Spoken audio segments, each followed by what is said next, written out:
जनगणना में एक बड़ा ही महत्वपूर्ण कार्य है नज़री नक्शा हाथ से बनाना। कंप्यूटर वाला मैप आपको प्रोवाइड किया गया होगा। आपको क्या करना है, 2 प्रतियों में अपने हाथ से बना हुआ मैप आपको जमा करना है। तो सबसे पहली चीज़ जो मैं बताना चाहता हूँ, अगर आपको आपके एचएलबी एरिया का नक्शा बनाने में कोई दिक्कत आ रही है तो मेरी इन बातों को ध्यान से सुने, बहुत आसान हो जाएगा। सबसे पहले आपको जो एचएलबी एरिया अलॉट है, उस एचएलबी एरिया का जो लेआउट बनाओ, तो सबसे पहले उसके बाहर की एरिया को ड्रॉ कर लो, चाहे वो गली हो, सड़क हो, जो कुछ भी हो। कहने का तात्पर्य, जो मानचित्र, जो नज़री नक्शा आपको मिला हुआ है आपकी एचएलबी एरिया का, उस एरिया का बाहर से एक लेआउट तैयार कर लें। अगर सड़क है तो सड़क हो, गली हो, एक चीज़ ध्यान रखना है, अगर आपकी एचएलबी एरिया में साइड से सड़क जा रही है या गली है, तो सबसे पहली बात ये ध्यान आपको रखना है कि उसको थोड़ा स्पेस देके चौड़ा बनाना है, सकरा ना होने पाए, क्योंकि अभी हम बाहर का लेआउट तैयार कर रहे हैं। ठीक है, जब एक बार आपके एचएलबी एरिया का लेआउट अगर आपने बाहर से नज़री नक्शा जो प्रोवाइड है उसके अनुसार आपने बना लिया, तो फिर दूसरा कार्य आपका है कि जहाँ से आपने शुरू किया है, जैसे नॉर्थ वेस्ट से होता था, मान लीजिए आपके एरिया में नॉर्थ वेस्ट का सिस्टम ठीक नहीं बैठ पाता था, तो आपने सुविधानुसार जहाँ से लेआउट, मतलब जहाँ से आपने भवनों की गणना शुरू की थी, तो सबसे पहले भवन संख्या से स्टार्ट करें और पहला भवन जो लेआउट है उसके अंदर जहाँ से आपने शुरू किया, पहले भवन से बॉक्स बनाना शुरू कर दें। आपको पता है आयताकार बनाना, आयताकार बना के उसको क्रॉस कर देना, और फिर तिकोना बनाना, तिकोना बना के उसको डॉट कर दें। ये सब सारी चीज़ें आपकी जिस मानचित्र पे आपको बनाना, जिस कागज़ पे, जिस पेज पे आपको नज़री नक्शा बनाना है, भवनों के सिग्न, भवनों के चिन्ह लेफ्ट साइड में दिए हुए हैं। ये बहुत बड़ी चर्चा का विषय, क्योंकि सामने आपके दिए हुए हैं।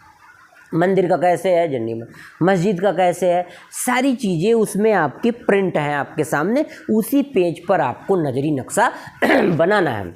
अब पहले भवन से आपने शुरू किया, मान लीजिए पहले भवन से शुरू किया, और शुरू के 5 भवन, 4 भवन या 10 भवन के बाद एक अंदर को गली आती है। तो जैसे मान लीजिए इस साइड से आप शुरू करते हैं, सपोज दैट, तो पहला भवन बनाया, दूसरा भवन बनाया, तीसरा भवन बनाया, चौथा भवन बनाया, इस तरीके से 5वें भवन बनाया, और 5वें भवन के बाद एक अंदर को गली आती है। तो आप ठीक वहीं से टर्न हो जाएं गली में, और फिर गली का जो गली है उसको थोड़ा चौड़ा बनाएं स्पेस। क्यों चौड़ा बनाएंगे? क्योंकि हम भवनों की जो भवनों का जो मानचित्र है उसको जो हम आयताकार दिखा रहे हैं, वो तो गली की जो एरिया बनाएंगे उसके अंदर दिखाएंगे। गली वाली जो एरिया होगी वो थोड़ी चौड़ी इसलिए रखेंगे कि जैसे हम एंट्री करते हैं ऐसे, तो एरो से हम दिखाएंगे कि इस तरफ से हमने एरो किया। मान लीजिए वो गली आगे से जाके बंद है, तो फिर क्या करना पड़ेगा, आपको घूम के फिर यहाँ आना पड़ेगा। तो इस तरह से एरो से आप दिखा, जाने वाली भी, घुसने वाली भी एरो दिखा सकें और वापस आने वाली भी एरो दिखा सकें। इस तरह से भवन आप डालते, भवन का चिन्ह बनाते बनाते आप आगे बढ़ें। और एक चीज़ ध्यान दें, जैसे भवन नंबर 1 है तो उसमें आप लिख दें CN, अगर थोड़ा स्पेस लेके बनाते तो CN 001 लिख दें, या केवल 1 लिख दें, या 01 लिख दें, अपनी सुविधा के अनुसार। अगर आपकी भवन संख्या टोटल 3 अंकों में है तो आप उसे 3 अंकों में भी शुरू से लेके चल सकते हैं। मान लीजिए भवन संख्या 1 है तो पहले वाले बॉक्स में लिख दो 1, और उस भवन में यदि 2 जनगणना मकान है तो 1 लिख के या 001 लिख के उसी ब्रैकेट में वही लिख दो 2। तो इससे ये पता चल जाएगा कि बॉक्स नंबर 1 मानचित्र में जो प्रदर्शित कर रहा है, भवन नंबर 1 जो प्रदर्शित हो रहा है, इस भवन नंबर 1 मतलब 001 में ब्रैकेट में 2 है। तो इससे ये पता चल जाएगा कि इस भवन नंबर 1 में 2 जनगणना मकान हैं। आपको जनगणना मकान का अलग से कोई ड्रॉ नहीं करना है, उसे केवल भवन की संख्या के साथ कोष्टक में केवल उसकी संख्या डाल देनी है। अगर एक भवन में एक ही जनगणना मकान है तो जनगणना मकान 1 को ब्रैकेट में लिखने की ज़रूरत है ही नहीं। 1 से अधिक जनगणना मकान है तभी आपको कोष्टक में शो करना है। 2 है तो 2 कर दो कोष्टक में, 3 है तो 3 कर दो, 4 है तो 4 कर दो। ऐसे जितने जनगणना मकान उस भवन के अंदर हैं आप उसकी केवल संख्या लिख दें। जैसे भवन नंबर 2 हो गया, भवन नंबर 3 हो गया। आप बॉक्स में 002, 003, 004 ऐसे बढ़ते रहें। मान लीजिए भवन नंबर 5 में 4 जनगणना मकान है तो आप 005 और कोष्टक में लिख देंगे 5। पहला जो 005 कोष्टक से बाहर है वो भवन की संख्या प्रदर्शित करेगा, और जो कोष्टक में केवल 5 है वो जनगणना मकान की संख्या प्रदर्शित करेगा। तो कहने का तात्पर्य आप बॉक्स बनाते जाएं, आयताकार बनाते जाएं। पहले नंबर पे पहला भवन, दूसरे नंबर पे दूसरा भवन, तीसरे नंबर पे तीसरा भवन। केवल और केवल आपको संख्या दर्शानी है, भवन की संख्या। ऐसे आप प्रत्येक गली में ऐसे घूमें और एरो दिखाते जाएं।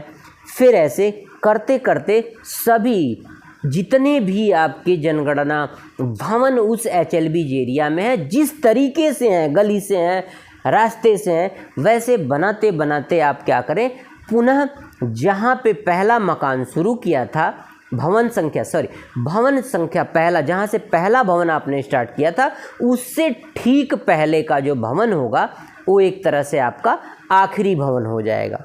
अगर बीच में कोई दूसरे की एरिया नहीं पड़ती या कोई रास्ता बंद नहीं मिलता या कोई ऐसी एरिया है कि आपका भवन नंबर 1 है और जब आपका आखिरी भवन है वो कहीं दूर जाके पड़ता है, क्योंकि उसके बीच की जो एरिया है उधर से आपके उस पहले भवन तक जाने का रास्ता ही नहीं है, उसके उधर की एरिया किसी और की है, तो घबराने की कोई बात नहीं है।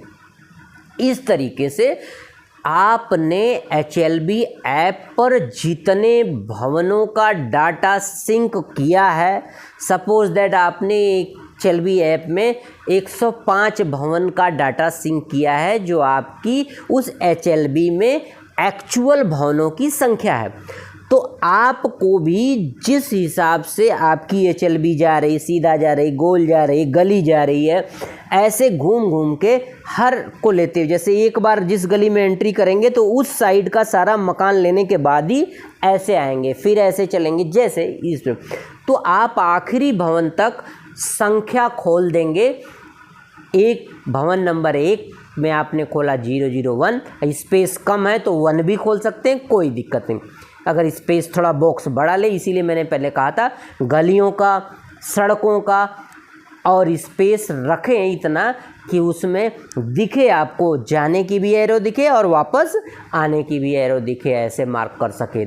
सबसे बड़ी और जो महत्वपूर्ण बात है, लेआउट में जो नज़री नक्शा आपको प्रदान किया गया है उसमें भवनों की जो एक्चुअल संख्या है उतने भवन आपको, उस भवनों की संख्या आपको ऑलरेडी लिख देनी है।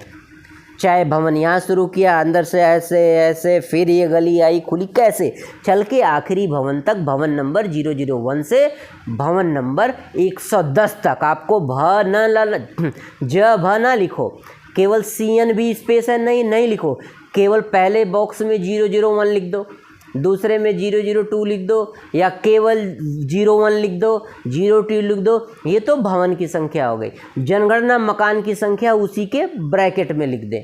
तो इस तरह से पहले मकान से, सपोज दैट आपके HLB में 110 भवन है, तो आखिरी मकान जहाँ पे आपके जनगणना एंड हुई है, समाप्त हुई है, भवनों की गणना समाप्त हुई है, वहाँ पे आप 110 लिख दें। सपोज दैट 110 जो भवन संख्या है उसमें 4 जनगणना मकान हैं, 4 परिवार रहते हैं, 4 किचन चलता है, चारों अलग अलग उपयोग करते हैं, 4 मंजिला मकान है। तो आप 110 लिख के ब्रैकेट में 4 लिख दें, तो इससे पता चल जाएगा जो आखिरी भवन संख्या 110 है उसमें 4 जनगणना मकान हैं। तो इस तरीके से आपका लेआउट बिल्कुल क्लियर होना चाहिए। फिर जहाँ से शुरू करें स्पेस इतना रखें कि आप भवन की संख्या उसमें डाल सकें, जनगणना मकान की संख्या ब्रैकेट में लिख सकें। इतना स्पेस आप आयत में या बॉक्स में ज़रूर रखें, क्योंकि कागज़ पे पेंसिल से आपको ड्रा करना है, डाटा भवन संख्या आपको देनी है, तो आप अपनी सुविधा अनुसार इतना स्पेस पहले से ही लेके चले, सड़कों में भी, गलियों में भी और बॉक्स में भी, कि सारे नंबर, एरोज वगैरह सब आसानी से आ जाए। और फिर उसके बाद अपने सुपरवाइज़र को दिखा लें। अगर सुपरवाइज़र एग्री करते हैं कि नहीं आपका नजरी नक्शा HLB के अनुसार आपका बिल्कुल सही है, आपने जितने भवनों की गणना करी वो भी इसमें आपने दर्शा रखा, तो इस तरीके के बाद फिर क्या करें, उस नक्शे को पेन से ड्रॉ कर दें। पेन से उसे क्या करें, ऊपर पेंसिल, कच्ची पेंसिल के ऊपर, पेंसिल के ऊपर पेन से उसे चला के उसे पक्का कर दें। और जो सड़क है उसको स्केच पेन का भी प्रयोग कर सकते हैं, उसके बीच वाली एरिया का कलर्ड पेन, पीले, येलो, ब्लैक जो भी आप चाहें वो प्रयोग कर दें। सड़क का स्केच पेन का प्रयोग कर लें, साफ सुथरा। इस तरीके से आपका HLB मैप बनके तैयार हो गया, नजरी नक्शा। उसको 2 प्रतियों में तैयार करके और एक पैड मिला होगा फोल्डिंग वाला, उसमें रख करके वो आप अपने सुपरवाइज़र के पास जमा करेंगे। फिर सुपरवाइज़र अपने चार्ज अधिकारी के पास जमा करेगा। ये रही एक प्रक्रिया जिसे आप फॉलो करेंगे तो आपका नजरी नक्शा बहुत आसानी से पूरा हो जाएगा। और मैं एक बात और बताऊं, मान लीजिए आपको अपने द्वारा बनाए गए नजरी नक्शे में कोई संदेह कि यार बहुत अच्छा नहीं बना, तो आप क्या करो, मैं एक ट्रिक बताता हूं आपको। आप चले जाओ ChatGPT पे। किस पे चले जाओ? ChatGPT पे।